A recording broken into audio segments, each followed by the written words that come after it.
The National Guard is a familiar sight in Washington, D.C. Neighbors, teachers, mechanics, and students who answer the call to serve. Their presence in the Capitol stands for readiness and protection, supporting civil authorities and keeping the peace. These guardsmen lead civilian lives but train constantly, prepared to leave families and jobs behind at a moment's notice. In D.C., their duties range from directing traffic at inaugurations to providing security during protests. They are the bridge between military and civilian life, serving the American people at home. Their commitment is a testament to their love for country and community.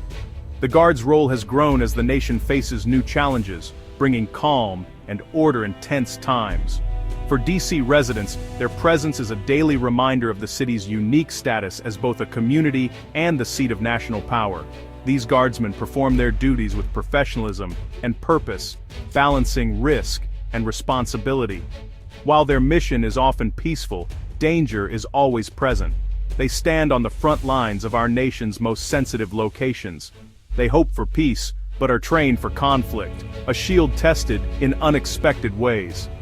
Their presence is a quiet promise of security, kept through vigilance and courage.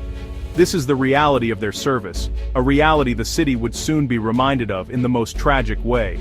November 27, 2025 began like any other autumn morning in Washington, D.C. Commuters filled the streets, tourists explored the National Mall, and Specialist Anna Rodriguez and Sergeant David Chen started their routine patrol near Judiciary Square. Rodriguez, a nursing student, and Chen, a high school history teacher, had become a familiar team, sharing stories between radio check-ins. Their job was to be a visible presence, observe and report, protectors hiding in plain sight. The city's daily rhythm played out. Lawyers hurried to court, office workers grabbed lunch, and the Guardsmen watched over it all. They chatted about holiday plans, always alert, eyes scanning for anything unusual. But everything seemed normal.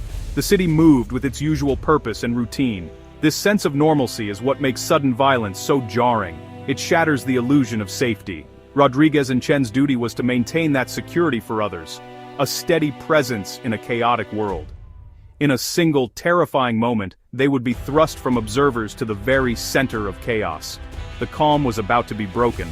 Their lives, and the city's sense of peace, were about to change forever. No warning, no sign, just the sudden arrival of violence. The city would never be the same. The attack came without warning, sudden, brutal, and unexpected. As Rodriguez and Chen patrolled, gunfire erupted, echoing through the streets. The sound shattered the midday calm. People screamed and scattered, panic overtaking order. Shots were fired from a moving vehicle, targeting the Guardsmen as symbols of authority. Both were hit, thrown to the ground by the impact. The peaceful scene dissolved into chaos, noise, fear, and confusion. Witnesses watched in shock as the two uniformed Guardsmen fell. The shooter's vehicle vanished into traffic, leaving behind a scene of devastation. Sirens wailed as police and ambulances converged, transforming the area into a crime scene. The attack was not just on two individuals, but on the peace of the entire community. The sense of violation was palpable. The city's illusion of safety was shattered in seconds. Now, the community faced the terrible reality of violence on its own streets. The chaos had arrived. Even gravely wounded, Sergeant Chen's first thought was for his partner. Ignoring his own pain, he crawled to Rodriguez, who was bleeding heavily. Using his first aid kit, Chen applied pressure to her wound, his voice steady. "Stay with me, Anna. Help is coming."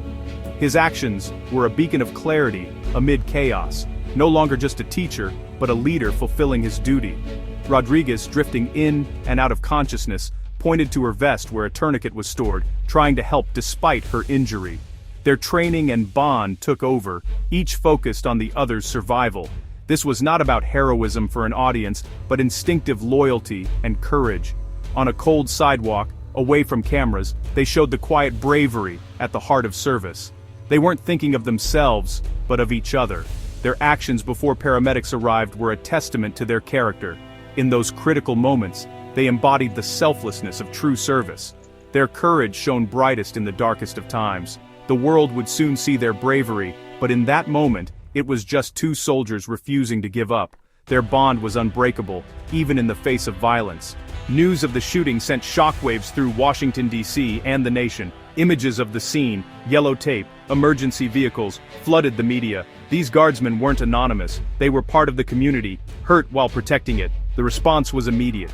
Crowds gathered in silent vigil, faces marked by sorrow and support. Online, messages of solidarity and hashtags like #DC Strong trended for hours. People from all walks of life offered prayers and gratitude. The city, often divided, united in grief and resilience. Hospitals received calls from citizens eager to donate blood. Restaurants delivered food to hospital staff and families. The DC National Guard received support from across the country. This outpouring of compassion countered the violence, showing that hate could be met with love. The community sent a clear message: we stand with those who protect us. The attack was meant to divide, but it brought people together.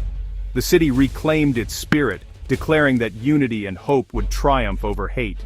In tragedy, the community found its strength. The story of Rodriguez and Chen reveals the dangers National Guardsmen face, even at home. We often think of military risk as something distant, but danger can find them on our own streets. The uniform makes them targets for those who wish to attack the order it represents. These citizen soldiers balance civilian lives with military duty, serving among their own neighbors. Their dual role demands discipline and mental strength. The threats they face are unpredictable, sometimes a lone actor, sometimes a sudden crisis. The psychological toll is immense, vigilance is constant, and trauma can linger long after the incident.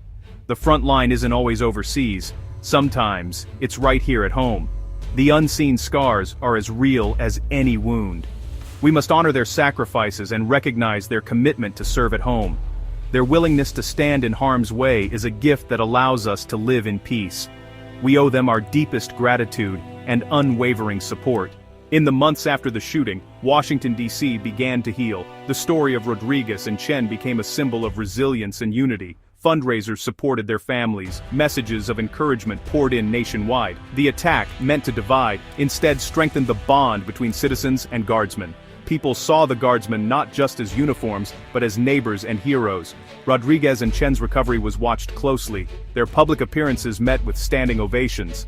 They humbly credited first responders and the community for their survival.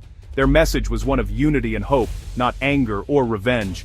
They inspired others by showing that true strength is finding hope after suffering. This story, born from violence, became one of courage, compassion, and the unbreakable spirit of a community. Even in darkness, there is light in the selflessness of others. Let us never forget their sacrifice, and always strive to build a community worthy of their service.